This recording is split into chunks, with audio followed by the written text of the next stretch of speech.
I really can't stay, baby, it's cold outside. I gotta get away, baby, it's cold out there.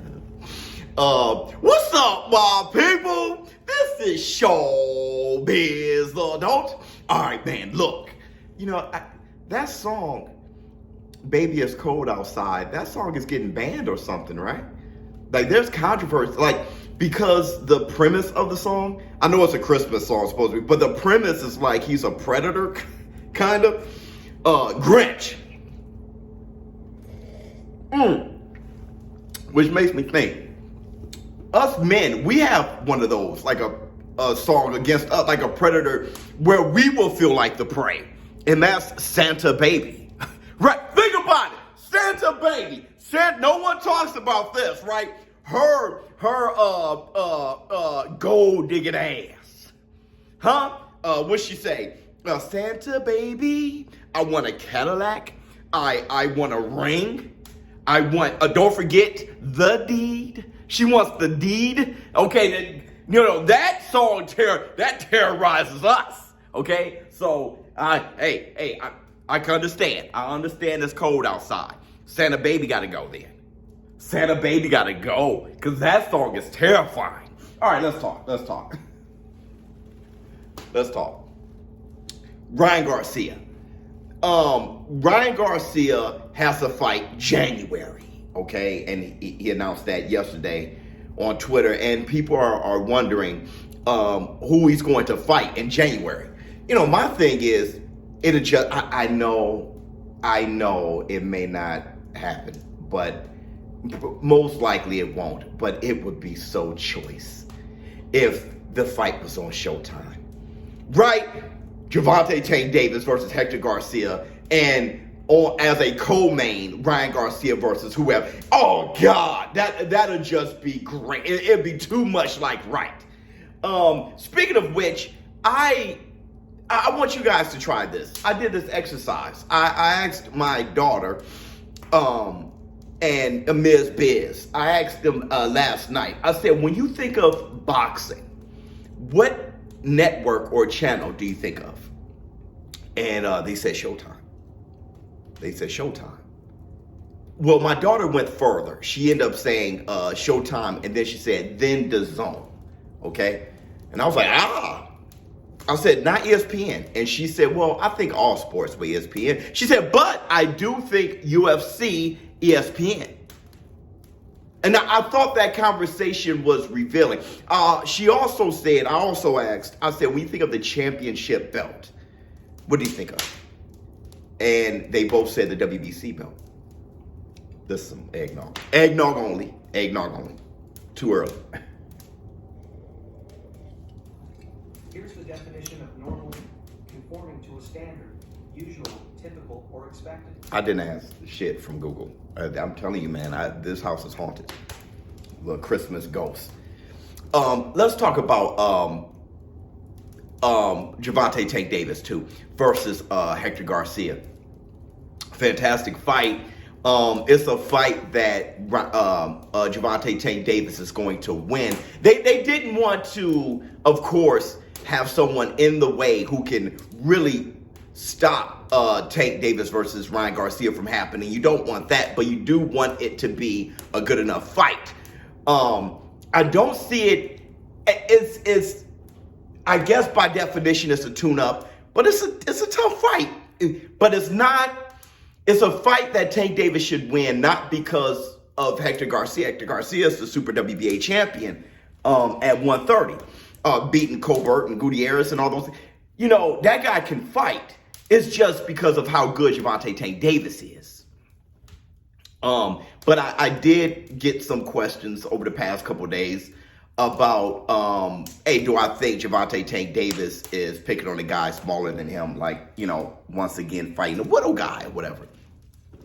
I have a few arguments against that. Number one, Tank Davis, he fought Mario Barrios at 140. He fought Isaac Cruz, who he has his issues making weight. He fought Rolly Romero, who also walks around at 180. He's showing you guys that on Instagram. And he also fought Leo Santa Cruz. People say have said many times that Leo was smaller than him, though I think walking around they probably the same size, or maybe Leo may be bigger, but he doesn't just focus on guys smaller than him. He fights, he goes up and down. That's the thing. It's fair. It's how Gervonta Tank Davis is doing. And now fighting at a catchweight against Ryan Garcia at 136, who Ryan just fought at 140. So twice, I think. So you can't say that Tank Davis pick on small guys. You can't do that. But on top of that, though, when you guys think of, you guys are really going too far with a weight class that's being 5 pounds, a 5-pound difference, and those men actually being smaller. I don't know. Hold on. Let me get this scrunch. Let's talk about this. It's a strange thing that you guys tend to do when especially at the little weight classes, the smaller weight classes. You'll look at a 5-pound difference in the weight division that they're fighting in, but then think that they're smaller because they came up to fight at a 5-pound, increase in weight. He must be smaller. No one's saying that about Shakur Stevenson. Oh, he's small at 135. Nobody's saying that. They're like, yeah, about time, yeah, 135. And it's okay, let me give you an example. If Errol the True Spence fought Danny Swift Garcia at 154, Danny Swift Garcia is now at 154. He just fought at 154. If Errol the True Spence fought him, would he be the little guy? Of course not. Let me answer that for you. Of course not. All right? And then he said, well, he's a big welterweight. What is Hector Garcia? Hector Garcia is 5'9". Tank Davis is 5'5". Do you guys know, not to get on anyone who's 5'5", okay? Any grown men who's 5'5". But 5'5" is small. Do you know how short 5'5" is? He's a little guy. I'm 5'10". Hector Garcia is 5'9". But if you say Hector Garcia, he came from 126, though, going all the way up to 135. But so did Tank. Tank came from 126, moving up to 135. Yeah, Tank Davis been at 135 longer, and he fought as high as 140, but he doesn't look good at 140, right? I mean, chubby wubs. Like Canelo Alvarez, he fought as high as 175. He doesn't look good at 175, though. Floyd Mayweather fought as high as 154. He doesn't look good at 154, though. He didn't look good. I mean, he's still a great fighter. Canelo's still a great fighter. Tank Davis still a great fighter. They'll beat guys up there because they're great. That doesn't mean they're at their best there. So both of them coming from 126. Let me give you another example. Danny Swift Garcia again at 154. If your Dennis Ugas fought him at 154, would your Dennis Ugas be the little guy? No, he'll probably be the bigger guy. Probably. And both of them came from 140. They fought at 140. So you guys gotta really understand the difference between fighting at a weight class and actually being a smaller man. So yeah, Gervonta Tank Davis versus Hector Garcia. It is in favor of Garcia. Of Gervonta Tank Davis. I'm sorry. It's in favor of Tank Davis, mostly because he's just a fantastic fighter. Let's go back to Ryan Garcia. January. Who should he fight against? Oh my goodness. I don't know.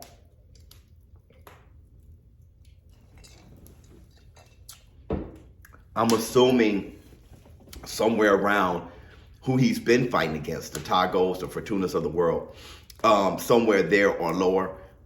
What you do want is for Tank Davis and Ryan Garcia to fight people stylistically they can knock out, that they will knock out. You want Ryan Garcia to have a sensational knockout before their fight in April, and you want Gervonta Tank Davis to do the same thing. Especially, Tank got the ideal opponent because he's a super WBA champion, but on top of that, he fought and beat Colbert and Gutierrez, and he's undefeated. And in the stare down, he's going to be looking down at Tank, and he's 5'9", and Ryan Garcia is what, 5'9", 5'10", 5'9 and a half, 5'10". So It's a great setup. It's a great matchup for Gervonta Tank Davis to even get prepared for Ryan Garcia and to look good doing it. I'm gonna end by saying this. I think whoever Ryan Garcia fights,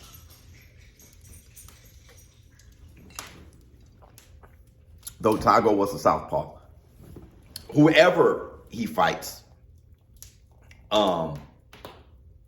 is Fortuna a southpaw? I'll do a southpaw again. A southpaw again. And a shorter guy. Somebody who could swat too. I would try to have a poor man's Gervonta Tank Davis as much as possible. Let me know how you all feel in the comments below. Don't forget, tomorrow is the Taco Tuesday. I'm going to take, this is my day off really, but I just wanted to talk to you guys after Ryan Garcia announced that he has a fight January 7th. And January. I would love for it to be January 7th as a co-main, but that sounds too much like right.